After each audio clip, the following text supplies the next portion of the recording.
Para Darwin, o que era uma espécie? Para Darwin, uma espécie podia ser considerada como uma variedade bem marcada. A seleção natural atuaria de forma gradual, fazendo com que os seres vivos acumulassem ligeiras variações ao longo do tempo. O acúmulo de ligeiras variações durante um longo período levaria ao surgimento de características bem marcadas e diferenciadoras. Então, para Darwin, as espécies sofreriam variações ao longo do tempo. Isso ele observou nessa viagem, o que o levou a pensar nessa ideia. Ele não sabia explicar a origem dessas variações, mas ele percebia que ocorriam essas variações e que se elas se acumulassem ao longo do tempo, poderiam levar à formação de uma variedade bem marcada, o que seria a definição para ele de espécie. Darwin afirmava que a classificação de seres vivos era até então dada de forma arbitrária, isto é, de acordo com a vontade de quem dizia, essa é uma espécie X, aquela é uma espécie Y. Não havendo um consenso entre os especialistas de quais indivíduos pertenciam a uma dada espécie e quais eram variedades.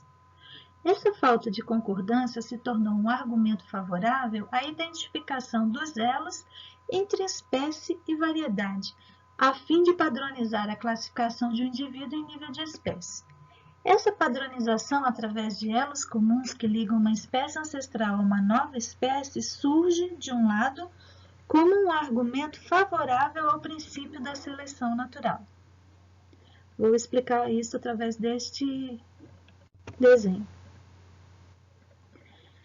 Então, aqui nós temos o diagrama, contido na primeira edição de Origem das Espécies, onde é possível observar essa ideia do elo entre as espécies e as variedades. Você teria um ancestral comum, como esse aqui, que teria dado origem a duas espécies diferentes. Cada uma, por sua vez, também deu origem a outras duas e assim sucessivamente, formando o que a gente chama de árvore genealógica.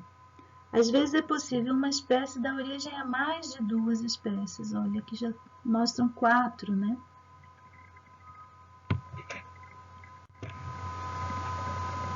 A seleção natural foi proposta por Darwin como alternativa ao princípio de atos especiais de criação das espécies, segundo o qual as espécies foram criadas tais como são e, consequentemente, não há como surgir em meio natural novas espécies ao longo do tempo sem uma causa supranatural.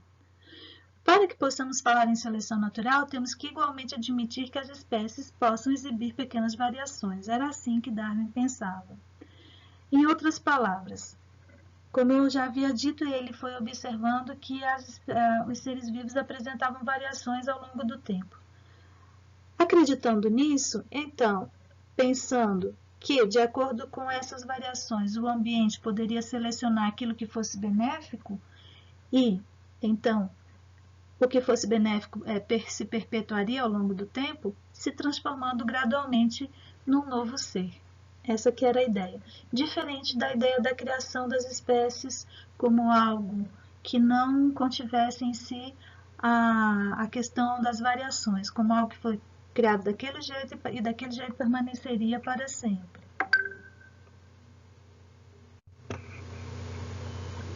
Aqui é só para ilustrar a questão dos pais, da hereditariedade, seus descendentes, com as variações, Então, temos as borboletas azuis, que têm filhos com tonalidades de azul diferente, assim como as rosas,